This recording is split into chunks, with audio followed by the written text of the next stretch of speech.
Cinta adalah sesuatu hal yang dari dulu sampai sekarang tak habis dibicarakan. Tidak cukup zaman untuk membicarakan tentang cinta, bahkan untuk mendefinisikan tentang apa cinta itu kemudian membicarakan. Tapi lantas dunia zaman sekarang mereka terpengaruh oleh romantisme dan berharap romantisme lantas seperti sinema-sinema yang ditonton ataupun impor-impor film yang kita lihat dari luar. Kemudian cinta mulai diartikan sempit, hanya seperti ketampanan wajah, ataupun kemudian uang yang berlimpah, ataupun sekedar mobil mewah. Lantas orang mendadak bisa berbicara tentang cinta. Lantas orang mendadak semua boleh berbicara tentang cinta. Romantisme kembali lagi diartikan hanya sekedar dua insan yang kemudian berjumpa, kemudian mereka melakukan rangsangan-rangsangan secara fisik, kemudian mereka berakhir dengan penyesalan. Cinta mulai ditukar dengan mawar ataupun ditukar dengan hanya sebatang coklat yang luluh ketika beriring dengan waktu. Maka kita pun mulai bertanya, seperti apa rumah tangga yang benar-benar ada cinta di dalamnya? Orang banyak jauh mencari ke timur dan mencari ke barat untuk mencari arti tentang apa namanya cinta. Mencari di sinetron, mencari di film-film yang kemudian hanya mengumbar tangis dan air mata dan mengartikan mereka paham tentang cinta. Tapi mereka lupa, Rasulullah adalah orang yang paling romantis seumur hidup. Kita kenal Rasulullah adalah seorang pendakwah yang luar biasa. Tapi beliau selalu mengajak lari istri-istrinya, tanding lari ceritanya. Pernah satu waktu ketika Rasulullah beristrikan Aisyah, ketika itu Aisyah masih orang yang masih kurus, masih langsing. Rasul mengajaknya tanding lari dan tentu saja Aisyah yang menang. Suatu waktu tatkala Bunda Aisyah sudah kemudian agak berumur dan kemudian mendapatkan tubuhnya lebih berat daripada biasanya, maka Rasul mengajak dia tanding lari kembali. Dan tentu saja Aisyah kalah dan Rasul minta agar Aisyah menggendong Rasulullah di pundaknya. Sebuah candaan ala Rasulullah yang luar biasa. Rasul biasa mandi bersama istrinya. Tapi tentu saja Rasul, bahkan rumah tangga Rasul mencontohkan kepada kita, tiada rumah tangga yang tanpa masalah, yang harus dihadapi dengan ilmu tentunya. Imam Bukhari meriwayatkan kepada kita satu hadis. Tatkala satu hari Sofiyah binti Huyai mengirimkan Rasulullah semangkuk penuh roti dan kuah. Tatkala Rasul kemudian mendapatkan orang yang mengantarkan mangkuk berisi dengan roti dan kuah tadi, beliau sedang berada di rumah Aisyah bersama dengan tetamunya yang sedang berada di ruang tamu dan sedang membahas tentang Islam. Tatkala kemudian sang pembawa makanan lewat di depan Rasulullah dengan makanan yang sangat luar biasa enak, ketika itulah muncul Aisyah menepuk pundak tangan yang membawa makanan sehingga tumpah berantakan, mangkuk itu hancur berantakan pula. Maka Rasul yang berada di depan teman-temannya, sahabat-sahabatnya, bisa kita bayangkan bagaimana suami kita ketika berada dalam kondisi seperti itu. Kecemburuan Aisyah berada di satu sisi, sementara kecintaan Sofiyah dalam bentuk makanan di sisi yang lain. Tatkala berkecamuk rasa di dalam Rasulullah dan para sahabat menegang menanti reaksi Rasulullah. Ternyata Rasul cuma mengatakan, makanlah. Rasul mengambil kemudian makanan itu, menaruh ke dalam posisinya yang semula dan mengatakan pada sahabat, makanlah, sesungguhnya ibu kalian sedang cemburu. Rasulullah Muhammad SAW mengajarkan kepada kita romantisme yang tidak pernah diajarkan oleh orang lain yang bertahan hingga akhir masa. Terima kasih. Assalamualaikum warahmatullahi wabarakatuh. Waalaikumsalam. Assalamualaikum Mbak. Waalaikumsalam. Insyaallah. Hari ini kita membahas suatu tema yang semua orang romantis. Suka. Membahas tentang cinta yang tidak akan pernah ada habisnya. Iya. Kita masih tetap dalam acara yang insya Allah akan memberikan inspirasi-inspirasi kepada kita. Insya Allah akan menguatkan iman-iman kita, membuat kita senantiasa istiqomah di jalan Allah. Yaitu, apalagi kalau bukan acara inspirasi iman, langkah menuju istiqomah. Saya sapa dulu sebelum kita membicarakan tentang romantisme rumah tangga. Nah, saya sapa dulu semua yang sudah hadir pada hari ini. Assalamualaikum untuk ibu-ibu Majelis Ta'lim As-Solihiyah. Nah, Assalamualaikum ibu. Ibu-ibunya romantis ini. Iya, romantis karena warnanya pink. Kemudian saya sapa lagi untuk ibu-ibu Majelis Ta'lim Al-Muhtadin. Ya, assalamualaikum ibu. Kemudian ibu-ibu dari Majelis Ta'lim Al-Husna. Kemudian ibu-ibu dari Majelis Taklim An-Nur. Ya, ini nuansanya saya lagi romantisme juga ini sama seperti ibu-ibu Majelis Taklim. Janjian sama ibu-ibunya ya. Kemudian untuk adik-adik tersayang dari SMA Negeri 24 Jakarta dengan kostum pramukanya, ya, dan terakhir dari adik-adik SMK Negeri 45 Jakarta. Hari ini tema kita sangat menarik karena tema kita adalah rumah tanggaku surgaku, bukan Baiti Janati. Kalau Baiti Janati rumahku surgaku. Ada ini tambahan lagi. Rumah tanggaku surgaku. Ya, Masya Allah ya, kalau kita membahas tentang mencari contoh siapa kira-kira pria yang sangat romantis, tentu yang sudah diceritakan oleh Mas Felix tadi, yaitu ada Nabi Muhammad SAW. Hari ini kita akan menghadirkan narasumber dan bintang tamu yang luar biasa yang tentunya akan menyelesaikan masalah Uncle Jack. Ini kan masalah rumah tangga, Masya Allah ya. Bahtera rumah tangga, makanya nilainya setengah din. Wah, karena begitu berat yang dijalankannya. Kita akan bahas solusi-solusi permasalahan juga, dan tentu saja insya Allah akan menginspirasi kita semua. Jangan kemana-mana, tetap di Inspirasi Iman, langkah menuju istiqomah. Kalau kita bicara tentang pernikahan, apa sih yang terbayang pertama kali? Biasanya kita berpikir sesuatu yang harmonis, pokoknya yang asyik-asyik. Tapi faktanya apakah memang seperti itu? Semudah itukah? Untuk sukses di bidang apapun, ternyata kita butuh knowledge dan butuh skill. Ya, mau sukses di karir, sukses di bisnis, kita butuh knowledge dan butuh skill. Apakah nggak cukup hanya sekedar yakin? Yakin boleh. Tapi kalau yakin tanpa persiapan, ujung-ujungnya bisa fatal loh. Contoh misalnya, kita lagi naik pesawat, terus kita mau lompat. Kita yakin Allah pasti nolong kita. Kita yakin pasti selamat. Kita buka pintu pesawat, terus kita bilang, Bismillah, kita loncat. Set. Kira-kira mungkin selamat nggak? Mungkin. Mungkin banget hancur maksudnya. Ya. Jadi, jangan sampai salah hanya sekedar yakin. Jangan sampai kisah seperti klien saya yang punya keyakinan buta. Dia sudah menikah 15 tahun. Dan dia yakin sekali berbekal jadi orang baik itu cukup. Pada saat 15 tahun dia datang ke saya, pernikahannya diambang kehancuran. Waktu konseling, waktu ngobrol, dia tanya seperti ini, Pak, kayaknya saya salah baca artikel deh. Artikel apa, Mas? Iya, Pak, waktu di awal pernikahan dulu, saya baca artikel, katanya hasil penelitian, pria tidak akan pernah bisa mengerti wanita. Ya, jadi saya nggak pernah usaha. Sejak nikah saya udah tahu saya pasti tidak bisa mengerti istri saya nggak usah usaha. Hasilnya, di tahun ke-15 pernikahannya hancur. Mungkin ada yang mulai berpikir, apa iya sih segitu ribetnya, butuh knowledge dan skill? Orang tua saya nggak ribet-ribet amat tuh. Boleh-boleh aja punya pola pikir seperti itu. Tapi ingat, apakah yang namanya sekedar langgeng itu sama dengan bahagia? Makanya hati-hati nih, mu'minin-mu'minat. Kalau kita memberikan doa kepada orang yang baru menikah, jangan cuma kasih doa semoga langgeng. Saya pengen tanya, cuman nggak enak nanyanya, karena yang jawab pasti nggak berani. Apakah yang hadir di sini yakin pernikahannya bahagia? Dari tatap matanya, terbayang sudah. Oke? Banyak orang tidak berani mengakui bahwa sejauh mana kehidupan pernikahannya bahagia atau tidak.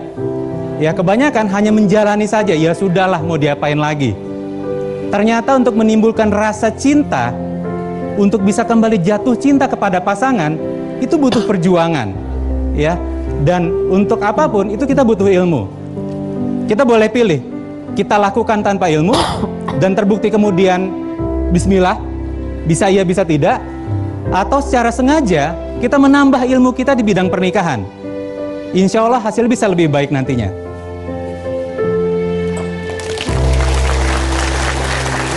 Assalamualaikum Mas Fahri. Waalaikumsalam. Sehat Mas? Alhamdulillah. Perkenalkan, relationship coach. Jadi ini adalah coach dalam bidang relationship, dalam bidang hubungan. Nah, jadi tadi pilihlah ilmu supaya kita bisa menikah. Lebih banyak menikah, lebih banyak ilmu. Begitu Mas? Oh enggak ada. Silakan. Assalamualaikum. Waalaikumsalam. Itu saya barusan diajarin Mas Jarwo tadi. Uncle Jack, sorry. Itu harus di garis bawah itu. Kalau lebih banyak menikah harus lebih banyak ilmu. Iya. Barusan diajarin di belakang saya tadi barusan. Baik, apa kabar Mas Indra? Kabar baik Mbak Oki. Saya perkenalkan lagi relationship coach. Nah, ternyata beliau ini juga merupakan founder dan owner dari www.konsultanpernikahan.com. Jadi di sini ini Masya Allah ya, kita beruntung nih berada di sini. Ya. Kita bisa tanya banyak hal. Ini berguna untuk yang belum menikah, hendak menikah, dan yang sudah menikah. Yang udah belasan tahun tadi. Yang sudah belasan tahun tadi ya, seperti uncle saya ini Mas Indra, Iya. punya Dulu. tuh kayaknya indah, punya tujuan. Kan setiap orang menikah pasti ingin bahagia. Judulnya Serasa- tadi ya, dulu tadi ya. Rasa dunia milik berdua ya, wah ingin itu. Tapi setelah dijalankan, setelah beberapa tahun ternyata muncullah hal-hal seperti itu. Udah nggak cinta lagi, hambar. Hampa ya. Hambar. Nah, solusi. Iya, orang sering bilang cinta itu buta. Love is blind. Karena nggak sekolah. Iya. Begitu nikah melek. Innalillahi wa inna ilaihi raji'un. Siapa yang saya nikahi gitu? Siapa yang saya nikahin gitu loh. Ya jadi orang sering pada saat menjalani kehidupan pernikahan, waktu masuk kehidupan pernikahan itu have no idea, nggak punya bayangan kehidupan seperti apa sih yang bakalan dijalani. Sering mendengar dongeng-dongeng. Ya. Begitu menikah pasti Indah, bahagia. Iya. Dan mindsetnya, pola pikirnya, mereka lupa bahwa pernikahan itu perlu diperjuangkan. Kebanyakan pada saat menikah tuh siap untuk dibahagiakan. Ya. Ternyata pada saat menikah, ketemu proses di mana harus berjuang, mereka kaget. Mereka nggak siap. Secara mental mereka nggak siap. Ini sebenarnya masalah utamanya salah satunya. Jadi kayaknya Uncle Jack waktu awal-awal sangat menikmati. Iya. Bapak Menikmati sekali. menikmati sekali. Saya yakin bukan cuma Uncle Jack yang bilang apa astagfirullah Uncle Jack. Siapa lagi? Istri juga. Sama-sama kaget maksudnya gitu loh. Nah cuman di tahun-tahun awal pernikahan biasanya itu masih disimpan. Oke. Semua terasa indah. Masih terasa indah, tabungan cintanya masih banyak. Cuman lupa untuk diisi ulang. Karena itu cinta harus diusahakan. Harus diusahakan dan di recharge. Kita suka dengar sakinah, mawadah, warohmah. Betul. Sakinah itu kan perasaan tenang, perasaan nyaman. Ya. Mawadah tuh passion, hasrat, gairah. Warohmah tuh intimacy. Nah, yang paling sering dilupakan yang nomor 2 nih. Mawadah, hasrat itu ternyata harus diciptakan ulang. Jadi kalau ada orang bilang, wah setelah sekian tahun pernikahan saya mulai hambar, mulai nggak ada rasanya, ya karena mereka memang tidak secara sengaja menciptakan ulang getaran-getaran itu. Rasa deg-degser itu tidak diciptakan secara sengaja. Oke. Jadi hanya berbekal kisah masa lalu. Dianggap udah malu kali ya, udah tua gitu ya. Nih yang lucu kan kalau sudah menikah, waktu sebelum menikah nih Stat, sengaja pegang-pegang usaha untuk pegang tangan. Setelah menikah, pegang, pret, tuh kuat mau. Ngapain sih gitu? Ngapain sih malu? Ya. Nah, terus yang saya juga suka sedih. Kalau setelah menikah, orang perkenalkan pasangannya seperti ini. Perkenalkan mantan pacar saya. Oke. Saya pengen jitak kalau orang seperti itu. Ayo Pak, jitak Pak, coba tuh. Kenapa perkenalkannya mantan pacar saya? Kenapa nggak perkenalkan ini pasangan saya dan merangkap pacar saya? Nah, benar itu baru. Karena ada orang perkenalkan seperti itu, saya pengen tanya, lalu pacar kamu sekarang siapa? Kalau mantan ya. Iya, kalau mantan. Berarti ada yang lain dong. Nah, kurang lebih seperti itu. Jadi banyak hal yang harusnya diciptakan secara sengaja, bukan cuma dijalanin doang. Contohnya kalau untuk Uncle Jack nih recharge-nya seperti apa nih? Tabungan love-nya ini. Kapan terakhir kali Uncle Jack jalan-jalan bareng sama istri berdua doang? Tuh, ayo. Biasanya mana? Tahun abad berapa Uncle Jack? Lama banget ya. Purbakala. Udah lama nggak pernah. Nah, bahwa tidak sadar bahwa itu adalah sebuah kebutuhan. Apalagi kalau setelah menikah punya anak, itu mungkin tidak banyak yang secara sengaja jalan berdua dengan pasangan. Quality time. Jalan berdua dengan pasangan. Jalan berdua dengan pasangan.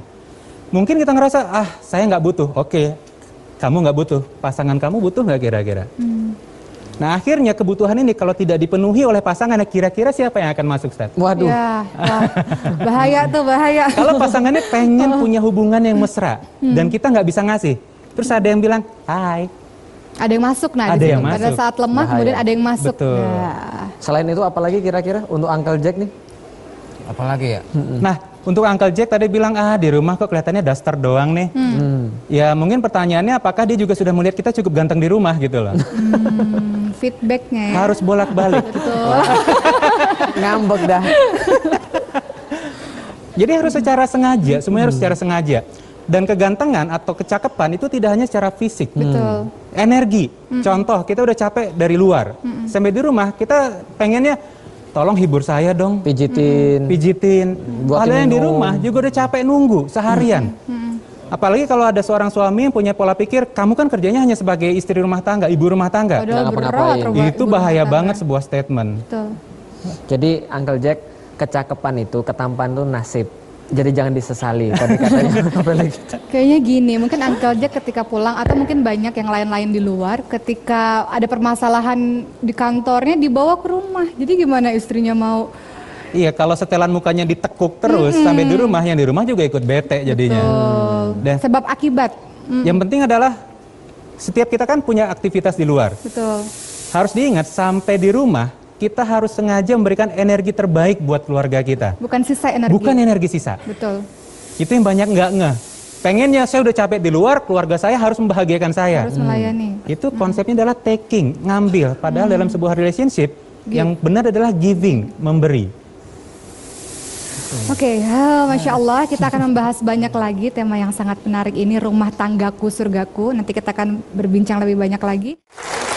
Assalamualaikum Mbak Pipi, apa kabar? Masya Allah. Sehat Mbak? Alhamdulillah. Silakan duduk Mbak. Sehat. Assalamualaikum Mbak, selamat datang di acara Inspirasi Iman. Ya, Pak Pipit. Silahkan Mbak. Istrinya Uje nih. Ustazah Tahu ya? nih. Wah, udah tahu semua ternyata. Mbak Pipik, hari Alhamdulillah. ini kita membahas tentang rumah tanggaku, surgaku. Amin. Insya Allah, Insya Allah. Nah, tadi kita sudah sedikit berbincang-bincang mengenai rumah tanggaku, surgaku. Padahal dalam rumah tangga itu awalnya sih terasa indah, cuman ada banyak sedikit-sedikit kerikil-kerikil. Nah, kita ingin tahu bagaimana dengan rumah tangga dari Uje dan Mbak Pipik ini sendiri. Apakah sudah mulus-mulus aja? mulus-mulus aja kan orang-orang mikir oh rumah tangga Iya, ustadz mulus-mulus aja, padahal nggak juga, namanya manusia pasti ada kerikil-kerikil, ada ujian-ujiannya. Nah, sebenarnya berapa lama nih rumah tangga, udah berapa lama dengan Uje? Kalau Dan sampai sekarang sudah 13 tahun. 13 tahun ujiannya pasti Sama. Luar wah, biasa ujiannya. dahsyat. Yang Dahsyat. kita nggak tahu. Boleh diceritain Mbak bagaimana awal ketemu Uje? Mbak Pipi kan dulu backgroundnya model. Uje ini pemain sinetron dulunya. Kemudian pada akhirnya bersama-sama berhijrah menuju ke arah Allah, mencintai Allah, sekarang Masya Allah menjadi panutan untuk banyak orang. Nah, kita pengen tahu nih cerita dulunya Flashback ke yang masih belakang. indah-indah. Oh, dari dulu udah indah atau udah bergejolak? Atau sama kayak puisi tadi, dulu. Wah, saya nggak dengar tadi puisi. Oh, gak dengar puisi. Gimana kalau Mbak Pipik dulu? Kalau flashback ke belakang sih mungkin sangat-sangat ini ya, apa namanya? Apa ya? Seru. Seru banget kayaknya. Kalau dijadiin sinetron mungkin bisa Berseri-seri. Berapa berseri-seri episode? 30 Jatuh episode? bangun ya. Kejar tayang. Kejar tayang. Jadi dulu itu awal ketemu memang mantan pacar saya belum jadi ustadz. Jadi terus kita sama-sama dari nol lah ya. Ketemu waktu itu. Kebetulan kan beliau tahun 90 pas 92 gitu. Main sinetron Kerinduan. Terus dulu juga aktor TVRI kan. Juara pemeran aktor terbaik. Terus waktu sinetron Kerinduan itu sebenarnya saya sudah ngefans sama beliau. Oh, jadi ini gitu kan. fans. Pintunya pintu ngefans. Waktu beliau main sinetron, saya waktu itu masih SMA kayaknya ya. Terus ngeliat gitu, ngefans banget, suka dengan karakter nih orang gitu kan, gondrong. Oh, gondrong dulu ya? Dulu gondrong. Baru tahu saya. Gondrong, berandal gitu kan. Terus tapi rajin sholat gitu. Terus pemabok lah gitu kan. Itu karakter film atau karakter asli? Menyerupai ya. Menyerupai. Kemudian Ini bukan untuk membuka aib, bukan ya, Iya. tapi untuk menginspirasi gitu. Akhirnya begitu saya suka, terus tahun 97, 96 saya hijrah ke Jakarta karena ada panggilan cover girl aneka. Di situ pertama kali saya ketemu beliau itu di warung pojok tikungan di Menteng, di nasi goreng. Tapi waktu itu saya wasilahnya sih Gugun Gondrong ya. Itu udah luar biasa lah beliau gitu ya, selalu nganter saya kemana-mana gitu kan. Terus begitu mau ketemu Uje ini, saya nggak boleh turun gitu karena, tapi saya dari jauh ngelihat itu tampilannya gondrong, pakai celananya sobek-sobek, main gitar gitu, udah pokoknya preman jalanan lah orang bilang gitu ya. Saya bilang, Mas Gugun, saya mau kenal dong sama itu. ini gitu. orang walaupun gondrong celana sobek-sobek tapi tetap keren gitu. Nah, itu itu yang main sinetron ini gitu. Aku mau kenal, nggak boleh, bahaya gitu lah pokoknya waktu itu. Terus akhirnya nggak sempet kenal tuh gitu. Dan beliau juga di luar tuh ngelihat itu di dalam mobil siapa gitu kan. Akhirnya nggak kenalan. Terus ketemu selanjutnya waktu ada acara buka puasa sama anak-anak model aneka, beliau datang tapi sudah nggak gondrong lagi, tampilannya sudah cepak, udah rapi banget gitu, tapi kurus gitu. Di situ kamu Jeffrey ya, gitu. Akhirnya udah kenalan, ya begitulah anak muda gimana sih. Itu awal mulanya gitu. Lalu akhirnya pacar-pacaran, sempat putus dan akhirnya orang tua beliau meminta kami menikah karena daripada fitnah ya, karena hubungan saya sudah terlalu dekat. Tapi waktu itu saya nikah siri terlebih dahulu tahun 9 September 99, nikah cantik banget pokoknya. Terus waktu disuruh menikah sempat yang maju mundur yakin bener nggak ya, karena saat itu sewaktu pacaran saya nggak pernah tahu kalau beliau itu pecandu narkoba. Terus pokoknya namanya cinta itu kan buta ya, segala sesuatunya dikasih, gitu. Jadi waktu itu saya ngekos, setiap kali beliau main terus boleh pinjam VCD-nya nggak atau apalah gitu. Oh boleh. Tahu-tahu dijual gitu kan buat beli itu, tapi tanpa pengetahuan saya gitu kan. Akhirnya begitu saya tahu, terus saya dituntut menikah itu yang aduh gimana ya gitu, mempunyai sosok calon suami yang belum bekerja karena waktu itu sudah di blacklist gitu kan dari segala kegiatannya karena pemakai gitu. Akhirnya nggak tahu kenapa ada sesuatu yang kuat yang membisikin saya gitu bahwa ini loh ntar jodoh lu tuh ini gitu, ini loh imam lu, ini loh ntar lu bahagia sama ini gitu. Itu yang kuat gitu. Sampai teman-teman saya juga ngapain sih gitu kan. Akhirnya ya udah saya terima tantangan itu untuk menikah siri, dan waktu itu sebenarnya keluarga juga nggak mendukung sih, kayak orang tua gitu yang saya kan bapak diasuh sama bapak aja karena ibu udah meninggal. Akhirnya begitu saya nikah, saya juga tidak pernah cerita sama orang tua siapa calon saya, kerjanya apa, pokoknya udah nikah aja gitu, suruh restuin gitu. Setelah nikah siri, malam pertama bukan saya yang disentuh, tapi barang-barang itu. Jadi udah siap gitu di ya. Awal-awal pernikahan. Akhirnya setelah melalui proses itu, ya wajar sih ada sebuah kejenuhan karena saya mempunyai mertua yang memang ustazah dan keluarganya suami juga semua ulama religius gitu. Terus nggak boleh jadi model lagi, harus pakai jilbab gitu. Pokoknya harus saya aduh gitu, perang batin itu terus gitu ya, sampai akhirnya karena perekonomian kita makin menipis, suami juga belum jadi ustadz kan, saya masih ya tolong nyolong gitu kalau ada panggilan pemotretan, saya pakai jilbab lalu keluar buka lagi pemotretan gitu. Terus iya proses gitu. Terus sempat yang makan sepiring berdua, tapi bukan karena romantis, karena nggak ada yang dimakan. Jadi perjuangan pernikahan awal. Tadi Mbak Pipik mengatakan pada kita, Mas Indra, mengenai jenuh. Ada rasa-rasa jenuh. Nah, bagaimana sebenarnya untuk mengobati kejenuhan itu? Tadi kan harus diusahakan. Seperti apa secara spesifiknya? Ya, kata kuncinya adalah diusahakan memang. Jadi kalau sebuah kehidupan pernikahan itu sudah menjadi sebuah rutinitas, itu sebenarnya alarmnya harus nyala. Waduh. Jadi kalau pulang udah nggak ada rasa, ketemu juga, oh iya istri saya. Terus kalau pegangan tangan gitu nggak ada setrumnya. Oh ini nggak ada apa-apa. Serius loh, coba deh. Coba kalau misalnya pulang ke rumah, terus pegang istri atau pegang suami dan lihat nggak ada rasa, nggak ada setrumnya, itu alarm harus nyala. Harus diusahakan. Harus di recharge lagi. Pulang pegang tangannya Bu ya. Kalau nggak ada apa-apa Bu, itu berarti ada alarm itu. Alarmnya harus nyala.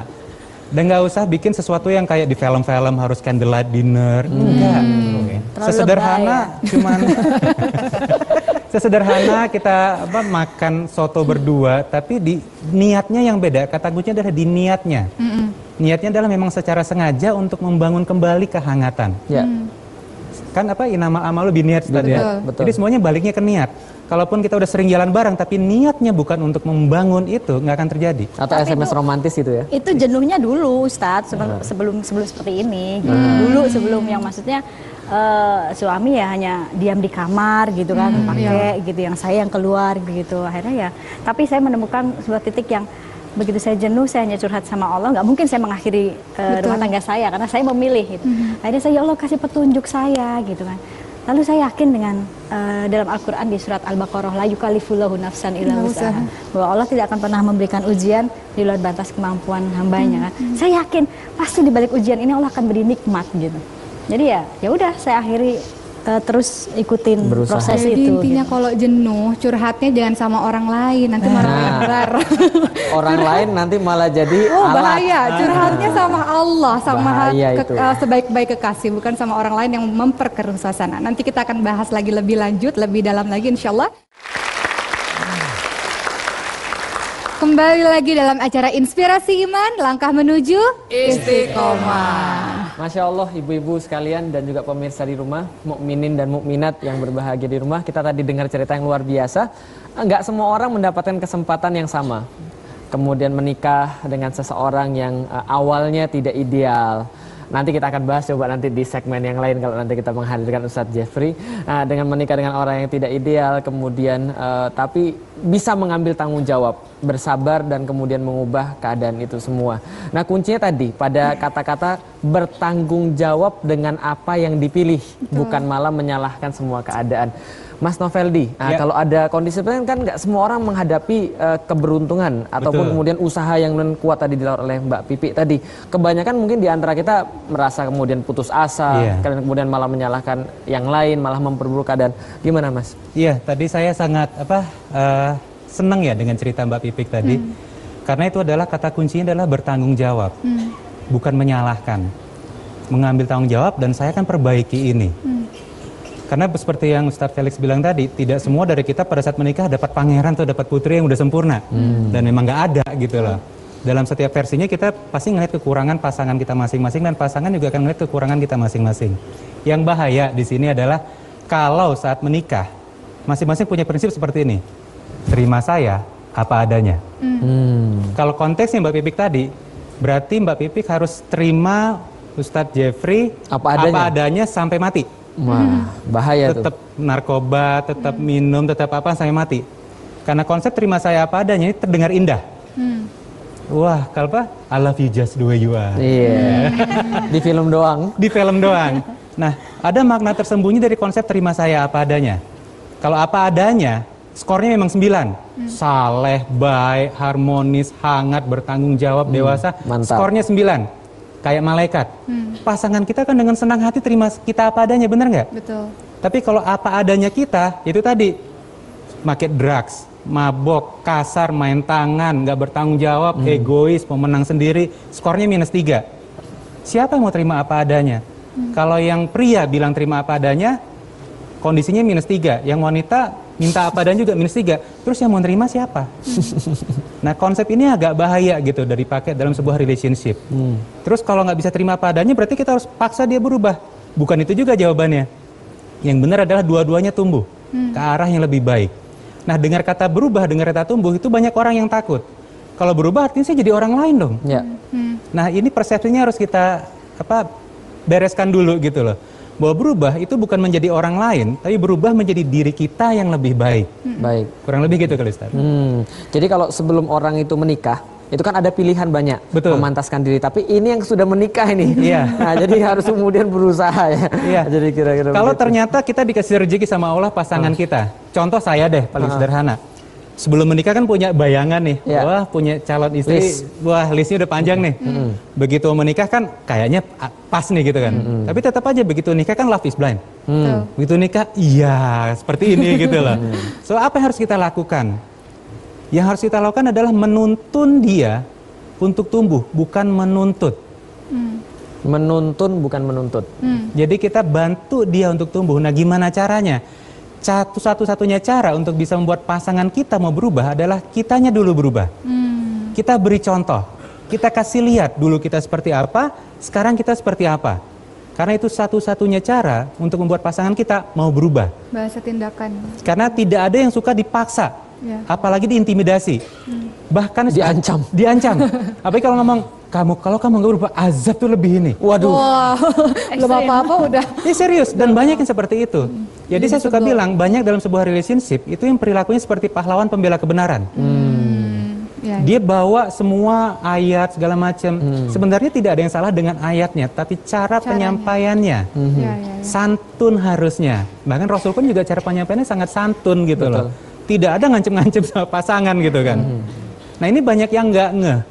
Dan mereka suka, kalau konselor suka bilang seperti ini, apa yang salah dari yang saya omongin? Kan saya ngajak kepada kebaikan. Bukan apa yang diomongin, caranya. Iya, hal yang terbaik ketika kita bercermin, tatkala ada sesuatu yang tidak kita suka pada cermin, maka bukan cermin yang dirubah, tapi diri kita pribadi. Mbak Pipik tadi menarik luar biasa, tadi menemukan kondisi yang tidak ideal. Nah, yang menjadi pertanyaan nih, yang ibu-ibu juga, pemirsa juga di rumah pasti bertanya-tanya nih, caranya gimana ini? Yang tadinya. Berusaha tadi tuh loh, sampai berubah itu, menghadapi itu semua. Karena kan Itu kan butuh kesabaran yang luar biasa. saya sama suami memang saya juga bukan perempuan yang baik-baik, maksudnya gitu ya, belum. Kita sama-sama dari nol lah gitu ya. Sama-sama dari nol yang pengen menjadi baik gitu. Dan ternyata seorang pecandu narkoba itu tidak bisa kita lawan. Dia sudah menjadi api, jadi kita harus menjadi air. Mengalah berarti nanti ada pembahasan. Jadi kalau dua-duanya sama-sama jadi api, kebakar sudah gitu kan. Cocok. Kalau dua-duanya keras batu, wah. Iya. Misalnya, contohnya.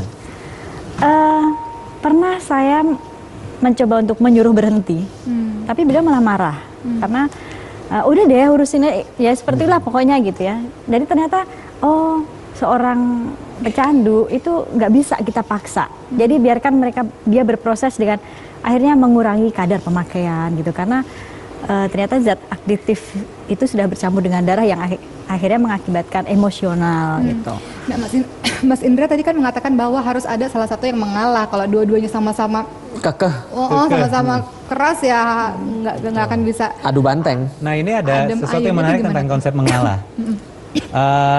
Sekarang misalnya nih Ustadz, dikasih nasihat sama orang tua, katanya salah satu pihak harus ada yang mengalah. Ada yang mau mendengarkan.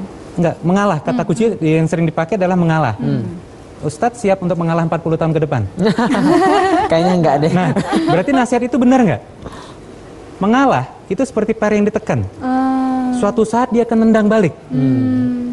Ya, mengalah adalah, saya nggak setuju, tapi daripada ribut saya diam.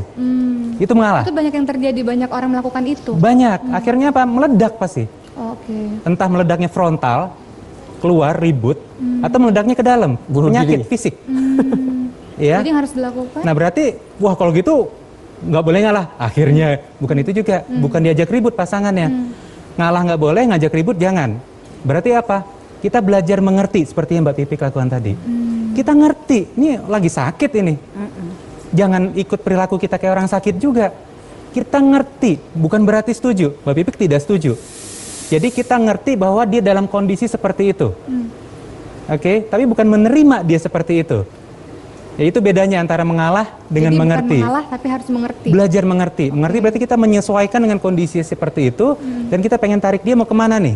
Nah disinilah proses perjuangannya. Kurang lebih gitu kali Mbak Pipik ya. Nah, Mbak Pipi kan banyak orang menyangka rumah tangga sekarang udah alhamdulillah udah menuju ke arah Allah, semakin dekat.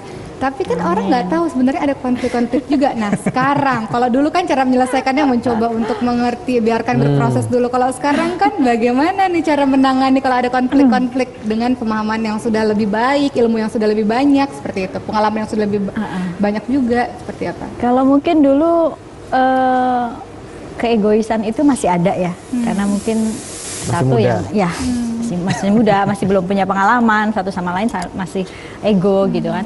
Kalau sekarang kan saya sudah mempunyai suami yang membimbing untuk menuju ke arah yang lebih baik gitu kan. Selalu itu, dan kami berdua ya kita hampir sama kok, bukan hanya karena kita ustadz gitu, rumah tangga kita baik-baik aja, enggak gitu. Kita seperti lukisan kalau dipandang dari jauh tuh bagus, gitu. Tapi dideketin banyak goresan-goresan, ya itulah kita gitu. Tapi kita menyikapinya ya berdialog dengan baik, komunikasi dengan baik seperti itu, menerima. Jadi dulu saya merasa mungkin dua-duanya memang tidak sempurna, nggak ada yang sempurna gitu. Tapi sebuah kekurangan itu kita jadikan sebuah kebanggaan seperti itu, untuk menuju sesuatu yang baik. Pembelajaran. Ya. Belajar. Jadi jangan pakai aliran kebatinan kalau di rumah. Jadi kalau nggak suka, Iya. Jangan dipendam gitu ya, sebel tapi Makan harus hati terus disuarakan. kayaknya. betul, seolah-olah yang lain bisa ngerti baca pikiran kita dan Gitu. Jadi sebagainya. Saya rumah tangga saya 21 tahun sudah berjalan. Kebatinan juga? Bukan. Oh bukan. Kalau istri lagi tidur kalau malam, saya suka pandangi wajah istri. Humairah. Betul. Ini serius bener. Iya. Timbul rasa sayang di situ. Cuci. Biasa gitu, kalau lagi tidur timbul rasa sayang. Sebentar, itu dipandang istri siapa itu? Istri sendiri lah. Saya dari tadi bertanya-tanya soal Saya istri tetangga. Kita belajar itu tadi pakai setelah istri tidur kemudian berkomunikasi, nggak denger juga. Ya komunikasi juga dia tidur. Oh iya makanya. Yang dilakukan Uncle Jack ini Benar. sebuah advice yang sangat bagus dan sangat perlu untuk dipraktekkan. Cara untuk ngetes apakah kita masih punya rasa apa enggak, coba lihat pasangan kita saat tidur. Dan ada nggak di sini rasa hangat? Sekali lagi kalau nggak ada, alarmnya nyala lagi tuh. Nah, ibu nanti pulang rumah dandan dulu sebelum tidur. Nah, biar dilihatnya cakep. Sering-sering mengaktifkan alarm lebih peka Jangan lagi. bau bawang tidur. Kita akan bahas lagi lebih panjang lagi dan tentu saja ada pertanyaan-pertanyaan yang tidak sabar akan diajukan oleh para ibu-ibu yang ada di sini. Kita kembali lagi tetap dalam acara Inspirasi Iman, langkah menuju istiqomah. Seperti biasa, saya akan terus mengingatkan kepada seluruh mukminin, mukminat di rumah, pemirsa semuanya, apabila ingin bertanya kepada narasumber kita yang luar biasa, ini mumpung dikasih kesempatan oleh Allah, dipertemukan walaupun di televisi, tapi kita tetap bisa bertanya. Yang ingin bertanya boleh di Twitter kita di @inspirasiiman. Nah, sekarang kita akan membuka pertanyaan dari audiens di sini. Silakan Uncle Jack. Ya oke, ini ada Ibu Ius yang ingin bertanya. Nah, silakan Ibu Ius. Ibu Berdiri. Cius mi apa? Cius. Assalamualaikum warahmatullahi wabarakatuh. Waalaikumsalam warahmatullahi wabarakatuh. Nama saya Ibu Ius Ya, Bu. dari Musola Al Usna. Oh. Saya ingin bertanya Pak Ustadz. Baik. Ada seorang yang sudah berumah tangga. Ya. Dan tadinya adem ayem, tidak ada masalah apa-apa. Setelah mertuanya datang, Waduh. Ikut campur gitu. setelah mertuanya datang ikut campur dalam berumah tangga, sampai-sampai memicu pertengkaran antara suami istri. Kira antar suku. Lantas apapun yang Yang apa tuh? apapun yang dipinta oleh mertuanya harus diberikan. Kalau tidak diberikan pada mertuanya, suaminya marah-marah. Itu Lantas orang tua caranya mertuanya dari bagaimana laki-laki atau mengatasi perempuan? persoalan itu? Terima kasih. Assalamualaikum warahmatullahi wabarakatuh. Waalaikumsalam warahmatullahi wabarakatuh. Ibu orang tuanya itu laki-laki atau perempuan, Ibu? Perempuan. Oh, orang tua perempuan. Oke, baik, terima Tua kasih. laki-laki. Orang tua laki-laki. Nah, itu baru benar. Ha, Ini yang oke, bener yang terima mana sih? lupa. Iya, Tua lupa. permasalahan mertua menantu ini nggak akan ada habisnya juga. Masih Akan ada, dibahas. Oki. Satu lagi. Ada yang bertanya Iya, adik silakan. kita. Silakan. Yeay. Semuanya belum berumah tangga. Assalamualaikum warahmatullahi wabarakatuh. Waalaikumsalam. warahmatullahi. Masalah rumah tangga yang mana, Mbak? Ini rumah tangga siapa nih? Perkenalkan, nama saya Dia Komalasari dari SMKN 45. Iya udah. Nah, Saya silakan, ingin bertanya, Ya. terkadang sebagai seorang anak, saya bingung dan stres ketika kedua orang tua saya memiliki aturan yang berbeda. Misalnya, ibu saya mengizinkan saya mengendarai motor ke sekolah, sedangkan ayah saya melarangnya. Lalu ketika saya mengikuti aturan ibu saya, ayah saya marah kepada saya dan bertengkar dengan ibu saya. Lalu bagaimana saya harus menyikapinya? Baik. Sedangkan saya tidak ingin kedua orang tua saya bertengkar. Terima kasih. Wassalamualaikum warahmatullahi wabarakatuh. Waalaikumsalam warahmatullahi wabarakatuh. Adanya perbedaan antara ayah dan ibu. Yang satu masalah mertua, yang satu motor. Bukan masalah motor, masalah ayah ibunya nggak akur nih Tapi pendapatnya. judulnya adalah mertua naik motor akhirnya. Baik, Uncle Jack, kita akan jawab. Mas Indra Noveldi akan menjawab pertanyaan Yang pertama ya, dari Ibu Yus. Dari Majelis Ta'lim Al-Husna dikatakan mertua ini yang ikut campur.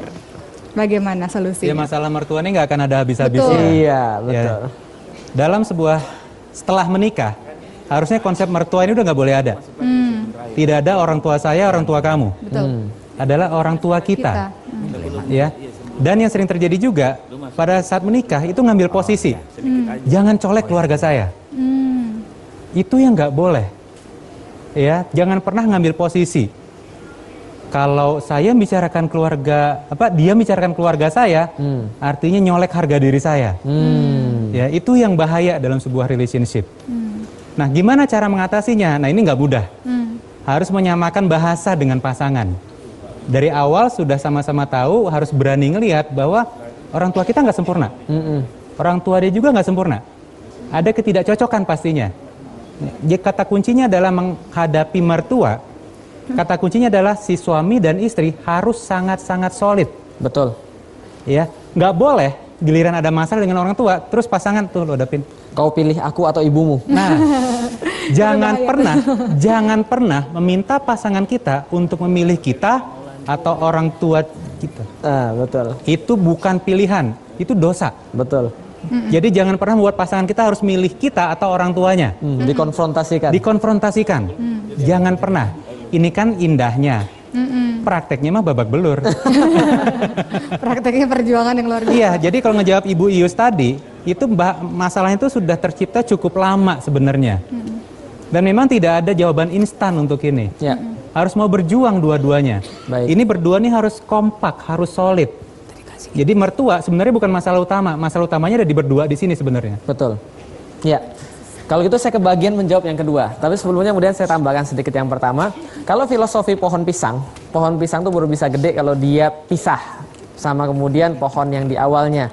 Pisah bukan berarti menyelesaikan masalah. Tadi Mas Indra Noveldi sudah sampaikan pada kita bahwa masalahnya adalah kesolidan. Dan ini pengen saya angkat kemudian ke yang kedua, tentang pertanyaan motor antara ayah dan ibu, antara kemudian bapak ibunya berbeda pendapat. Saya kasih tahu satu hal, Bapak Ibu sekalian yang ada di sini, jangan pernah berlainan pendapat di depan anak.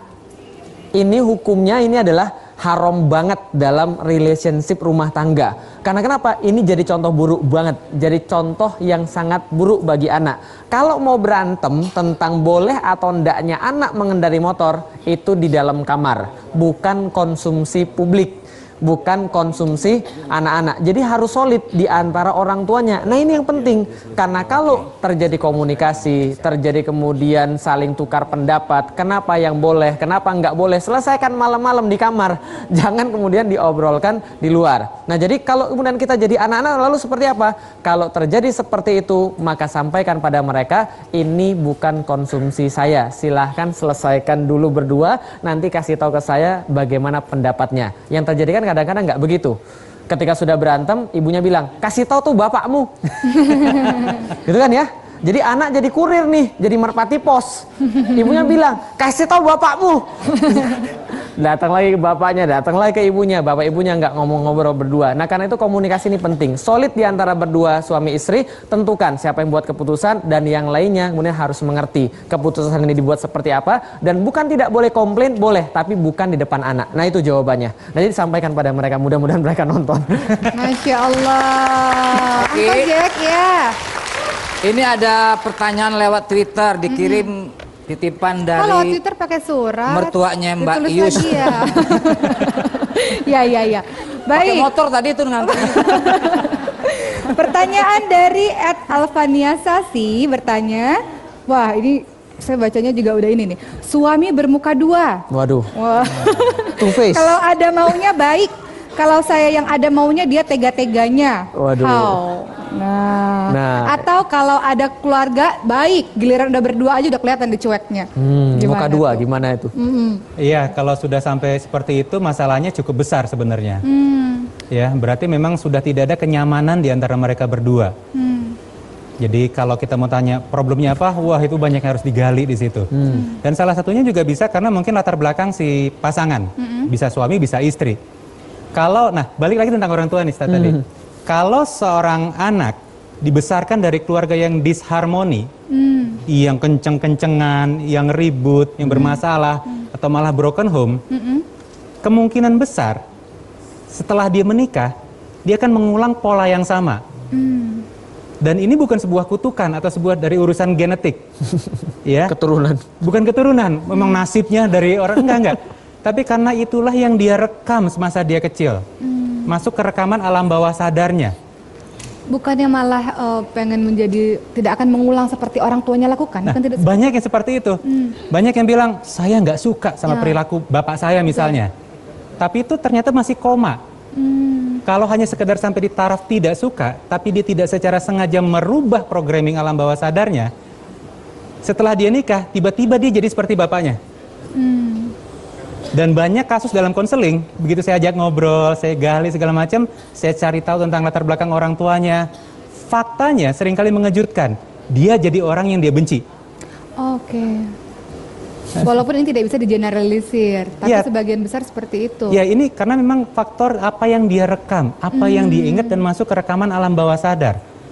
Dan itu yang ngedrive dia, yang mendorong dia berperilaku setelah dia dewasa nantinya. Jadi para orang tua nih saat ini punya PR yang luar biasa sebenarnya, bahwa masa depan kebahagiaan pernikahan anaknya sebenarnya sudah mereka desain sejak awal. Oke. Pembahasannya semakin menarik. Wah, ini Masya Allah kalau kita lanjutkan ini nggak habis episode, John. Nanti kita akan lanjutkan lagi setelah ini. Kita kembali lagi dalam acara Inspirasi Iman, langkah menuju istiqomah. Masya Allah, tadi kita sempat membahas mengenai keluarga yang broken home. Semua orang pasti menginginkan keluarganya bahagia, langgeng, sampai maut yang memisahkan. Tapi kalau dalam satu pernikahan terjadi adanya yang tersakiti, kemudian Allah mengatakan bahwa perceraian itu dibolehkan walaupun paling dibenci oleh Allah. Ternyata dampaknya itu tadi mempengaruhi anak. Nah, ini tidak berhenti sampai titik anak kemudian akan meniru perilaku dari orang tuanya, pernikahannya tidak berhasil, tidak sampai di situ saja, karena sebenarnya anak pun harus diinstal ulang supaya dia sembuh. Ya, supaya bukan dia berarti nggak boleh nikah. bukan berarti tidak boleh menikah dan pernikahannya seperti orang tuanya tidak. Apa itu tadi Mas Indra mengatakan anak ini harus diinstal ulang supaya dia Bahwa lahir dan dibesarkan dari keluarga yang tidak harmonis itu bukan sebuah kutukan. betul. Ya, bukan sudah nasibnya bahwa setelah menikah pasti berantakan juga hidupnya. Ya. Yang penting adalah sadar bahwa saya dibesarkan dari keluarga seperti apa nih. Begitu kita sadar, berarti kita sadar software yang kita punya itu nggak bagus. Berarti kan softwarenya harus diganti, Update. diupdate. Nah, cuman Caranya? kalau pakai komputer kan enak, tinggal colok enter kelar gitu loh. Nah, kalau ngomong teknisnya bagaimana cara memprogram ulangnya, kita bikin sederhananya adalah kita memaafkan orang yang menyakiti kita. Kita memaafkan orang yang membuat kita jadi kecewa. Dalam ini posisinya adalah anak. Orang tua. Kita maafkan orang tua kita. Anak memaafkan Si orang anak tua. memaafkan Ya. orang tuanya. Apakah harus ada sebuah kejadian yang besar, yang sangat menyakitkan? Bisa iya, bisa enggak? Mungkin ada sebuah kejadian besar yang dia ingat, dia rekam, itu masuk sangat kuat. Tapi mungkin juga ada ratusan atau ribuan hal kecil. Contoh misalnya, aduh harusnya bapak nggak kayak gitu perilakunya sama ibu, kerekam. Ibu harusnya nggak gitu sama bapak, kerekam. Atau, duh mama kok gini sama saya, kerekam. Itu rekaman-rekaman kecil kayak gitu, itu yang numpuk. Kalau istilah, kalau saya suka bilang itu jadi septic tank. Nah, septic tank ini yang harus dikuras, harus dibuang. Caranya gimana? Sayangnya harus diingat lagi. Rasa sakit itu jadi keluar lagi. Habis itu setelah keluar, kita berasa sakit, nggak enak, barulah kita bilang, saya maafin papa, saya maafin mama. Caranya apakah diomongin langsung? Jangan. Ntar papanya bingung, kamu kenapa? Ya, bisa dilakukan dalam doa. Lagi sholat tahajud, malam, inget tuh semua kejadian, panggil semua kejadian, berasa sakit, nah habis itu ngomong. Misalnya nih, Indra nggak suka waktu itu papa seperti itu. Tapi sekarang Indra udah terima dan sekarang Indra maafin papa. Bagi yang belum pernah coba, coba deh. Tuh rasanya kayak ada yang kecabut, deng, plong. Kalaupun misalnya saat sholat tahajud gak bisa, coba saat lagi kayak mau setengah tidur, setengah ngantuk. Lagi mau tidur nih, kan biasa tuh agak-agak, kalau di bahasa Tidur keren, ayam. Tidur ayam apa kambing, Ustaz? Kami nggak tidur. Kami nggak tidur. Jadi kalau di kondisi alfa katanya, lagi gelombang alfa, coba deh dipanggil, diingat, ngobrol aja sama orang tua di situ, virtual ngobrolnya. Intinya adalah dengan memaafkan, kemudian hati menjadi plong, Betul. kemudian anak itu insya Allah akan Entah gimana caranya, keadaan pernikahannya akan membaik. Jadi hubungan tadi kita ngobrol di belakang tadi, hubungan dengan orang tua itu mempengaruhi hubungan dengan Sangat. rumah tangga. Itu Karena gimana sih? saya temukan dalam konseling, lebih dari 90% mereka yang bermasalah di kehidupan rumah tangganya, itu punya masalah dengan orang tuanya. Jadi kalau pengen punya rumah tangga yang baik, perbaikilah hubungan dengan orang tua, nggak bisa ditawar. Oke. Last statement Mas. Untuk yang sudah menikah nih. Yang belum menikah juga. Yang belum menikah. Jadi Sorry, dua sorry. statementnya. Statementnya dua.